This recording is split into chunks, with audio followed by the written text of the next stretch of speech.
1 मार्चपासून बच्चूभाऊची मेळघाटात मेळघाट संघर्ष यात्रा चालू आहे. पुऱ्या गावखेड्यात फिरू आदिवासी बांधवाच्या असणाऱ्या विविध समस्येसाठी बच्चूभाऊ ऑन स्पॉट आढावा घेत त्याच ठिकाणी सोल्युशन काढायचा कार्यक्रम लावला आहे. जवळपास म्हटलं भाऊ काल 35 ते 40 विभागाचे अधिकारी वर्ग त्या ठिकाणी उपस्थित होता आणि त्यानं साऱ्या गोष्टीवर त्या ठिकाणी चर्चा करून तात्काळ निर्णय द्यायची भूमिका घेतली आहे. संघर्ष यात्रेचा सकाळ चिखलदरात जरी समारोप होत असला पण तत्पूर्वी मेळघाटात फिरू बच्चूभाऊच्या पायाले म्हटलं निरा घोळाल ना तरी बच्चूभाऊनं त्याची पायदळ वारी थांबवली नाही. तर काटकुंबले काल जे सारे अधिकारी वर्ग होता याची एक मोठी पाहणारा जो लोक किती लोक आले, हे सारे लोक त्याच्या स्वयंस्फूर्तीने आले आहेत म्हटलं.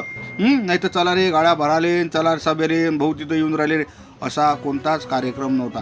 मेळघाटातले जे मूल निवासी असणारे आमचे आदिवासी बांधव आहेत, त्या ठिकाणचे काही गवळी बांधव आहेत, आणखीन काही जे समाज बांधव आहेत, त्या ठिकाणी बच्चूभाऊच्या म्हणजे बच्चूभाऊले पाहायसाठी आणि बच्चूभाऊच्या कार्यक्रमात सहभागी व्हायसाठी आले होते ना. पाना पब्लिक राजो निरा उभं राहायला जागा नव्हता, एवढा उन्हातानात त्या ठिकाणी.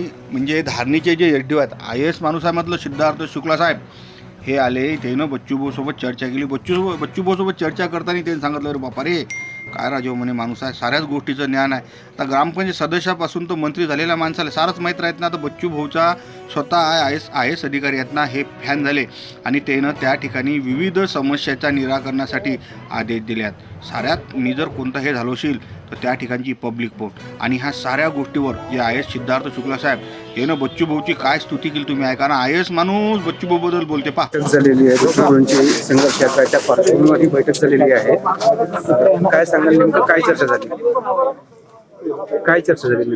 यहाँ मेलघाट की जो मूलभूत जरूरतें हैं जैसे पीने का पानी, उसके ऊपर बहुत ज्यादा एम्फेसिस दिया.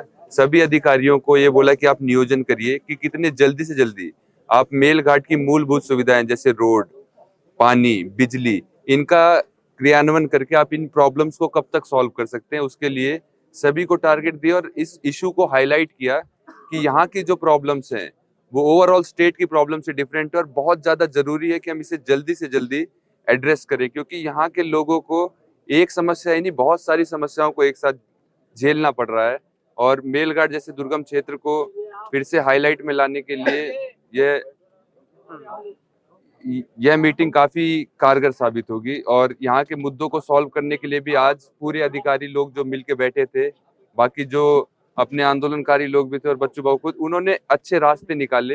ये कि एक अच्छी पहल दिखाता है कि प्रशासन और जो आंदोलनकारी हैं वो दोनों मिलके ही मेलघाट की भलाई के लिए ही काम करना चाहते हैं.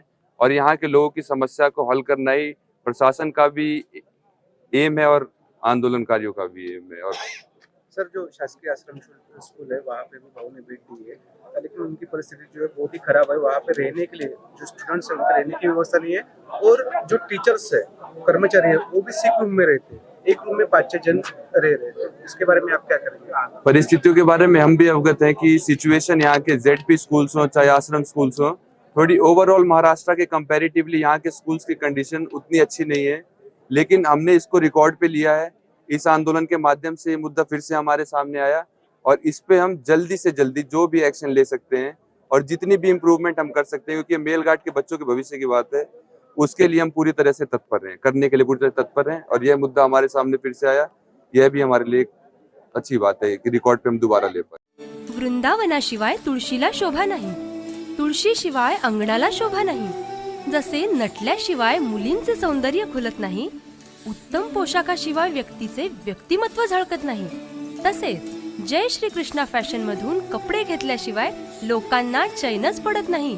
तर मग चला आपले विश्वासाचे नाते जपणाऱ्या जय श्री कृष्णा फॅशन मध्ये करूया संपूर्ण परिवाराची खरेदी.